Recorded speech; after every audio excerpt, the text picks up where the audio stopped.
불교에서는 중도를 중요시 여깁니다. 부처님의 가르침을 중도라고도 말합니다. 공덕장, 중도가 뭔데 그래? 중도가 뭐야? 중간에 있는 도야? 확실하게 말해줘야 알 거 아니야. 일반적으로 불교에서는 중도란 치우치지 않는 바른 도리라고 말합니다. 뭐야? 공덕장.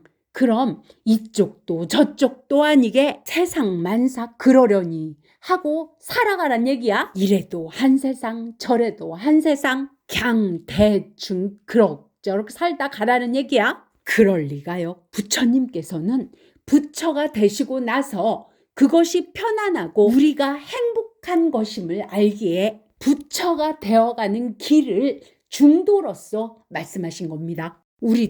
우리가 가장 사랑하는 사람에게 편안하고 행복한 길을 안내하고 싶잖아요. 그 길이 부처가 되는 길이기에 부처님께서 부처가 되는 길을 중도라고 말씀하신 겁니다. 물론 불교에서 말하는 치우치지 않는 바른 도리라고 말을 할 수도 있죠. 하지만 제가 말하는 중도는 자신의 탐욕과 성냄과 어리석음이라는 생각, 감정, 자신의 의지에 사로잡히지 않고 우리가 편안하고 행복한 길로 나아가는 길, 부처가 되는 길을 중도라고 말씀하신 거라 여겨집니다. 그리고 부처가 되어가는 길, 중도로 가는 길도 말씀해 놓으셨어요. 팔정도라고 하는 8가지 다른 길도 말씀하신 거죠. 우리가 지니고 있는 오욕, 식욕, 성욕, 수면욕, 재물욕, 명예욕과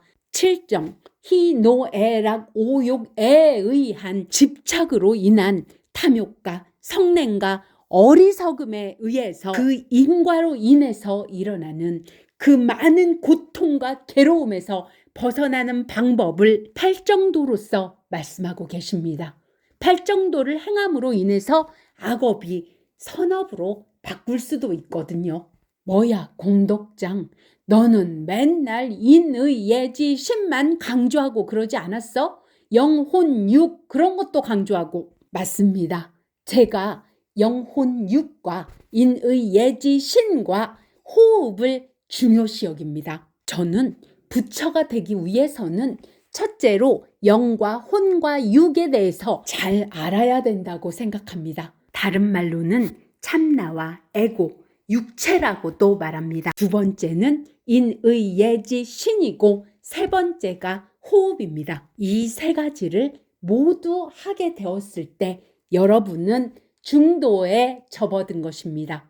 부처의 길에 접어든 것이죠. 저는 영혼 육, 인의 예지 신, 호흡으로서 말씀드리는 것을 부처님께서는 팔정도로서 말씀하고 계십니다. 팔정도라고 하는 구체적인 실천에 의해서만이 중도로서의 길, 부처가 되는 길이란 말이죠. 그런데 가끔 견성하면 무조건 해탈하게 된다, 이런 말을 하는 분도 계십니다. 견성한다고 해서 무조건 모든 것을 깨닫고 무조건 부처님처럼 행하게 되는 게 아닙니다. 공덕장, 너 견성했어? 왜 그렇게 함부로 말해? 네, 저는 견성했습니다. 그러니까 영과 혼과 육을 확실히 알고 있고 그걸 설명할 수 있는 겁니다. 그래서 부처님께서 중도를 강조하신 것, 부처가 되는 길인 중도를 걸어가기 위해서는 팔정도를 반드시 지키고 행해야 된다는 것을 아는 거죠. 공덕장, 나는 부처가 되기 싫어. 그냥 편안하고 행복하게 살고 싶을 뿐이야.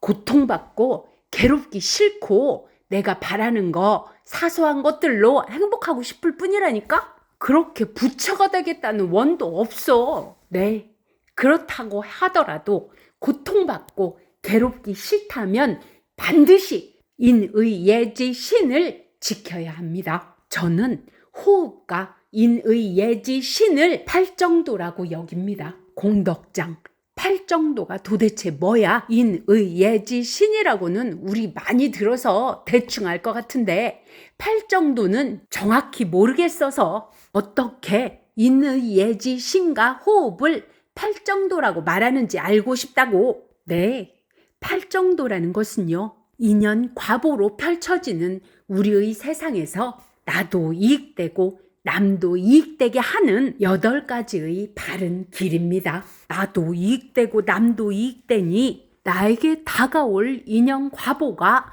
편안하고 행복할 수밖에 없겠지요. 팔정도의 첫 번째가 정견입니다. 사로잡히지 않고 있는 그대로 알아차리는 겁니다. 나라고 해서, 내 가족이라고 해서 우리는 사로잡혀서 바라보기 쉽습니다. 있는 그대로를 알아차리지 못한다면 행하는 모든 노력이 스포로 돌아갈 뿐만 아니라 악업이 될 수도 있습니다. 두 번째가 정사유입니다. 있는 그대로를 알아차렸다면 이제는 나도 이익되고 남도 이익되는 생각을 해야 합니다. 우주의 법칙이 인과법임을 알아서 되도록 모두에게 이로운 것을 생각해야 합니다. 세 번째가 정어입니다. 자신만의 이익을 위해서나 자신의 기분에 따라서 거짓말, 욕설, 이간질, 속임수 등을 하면 안 된다는 거죠. 지금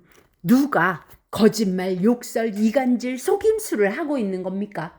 스스로 그런 말을 하는 세상을 스스로 만들어내고 있다는 겁니다. 그러니 그 과보도 반드시 스스로 받게 돼 있기 때문입니다. 네 번째가 정업입니다. 자신만 좋다고 자신에겐 그게 이익이 된다고 생각하여 남들에게 살생하고 도둑질하고 간음하고 술이나 도박에 중독되고 이런 행동들을 하지 않고 스스로 자기 자신을 바르게 행동해야 된다는 것이죠. 다섯 번째가 정명입니다. 바른 삶, 바른 생활을 말하죠. 우리가 우리 자신을 위해 수면 시간도, 식사도, 업무도, 운동도, 휴식도 스스로 취해서 스스로를 건강하게 만들고 건강한 가정생활, 건강한 경제생활, 건강한 사회생활로 자신의 삶을 살아가야 한다는 것입니다. 여섯 번째, 정정진입니다. 바르게 살아가는 스스로의 삶을 꾸준하게 지켜나간다는 것이죠. 정견, 정사유, 정어, 정업, 정명을 흐트러지지 않고 꾸준하게 정진해 나가자는 거죠. 일곱 번째가 정념입니다. 이렇게 정견, 정사유, 정어, 정업, 정명, 정정진을 우리의 의식 속에 새겨 넣어야 한다는 겁니다. 이렇게 7가지를 행하시게 되면 반드시 인과로 편안하고 행복한 세상을 스스로 만든다는 거죠. 고통과 괴로움이 나와는 멀어진다는 겁니다. 그것을 저는 인의예지 신으로 말씀드리고 있고요. 마지막 8번째 정정입니다. 이것을 다른 말로 선정이라고도 하죠. 저는 이것을 호흡이라고 말하고 있습니다. 다른 말로는 명상이라고도 말합니다. 중도라고 함은 치우치지 않는다고 해서 옳고 그름이 없다고 하거나 선도 악도 없다고 하거나 하시면 안 됩니다. 팔정도라고 하는 바른 도를 반드시 지킬 때 비로소 중도입니다. 대충 넘어가고 대강 산다는 것은 중도가 아니란 겁니다. 우리는 대부분 팔정도를 지키지 않고 스스로의 탐욕과 성냄과 어리석음으로 인하여 스스로 고통과 괴로움 속으로 걸어가고 있으면서도 그것이 스스로를 편안하고 행복하게 만들 거라 착각합니다. 편안하고 행복한 삶을 원하십니까? 인과법이 우주의 법칙임을 알아 인의예지 신을 행하시면 됩니다.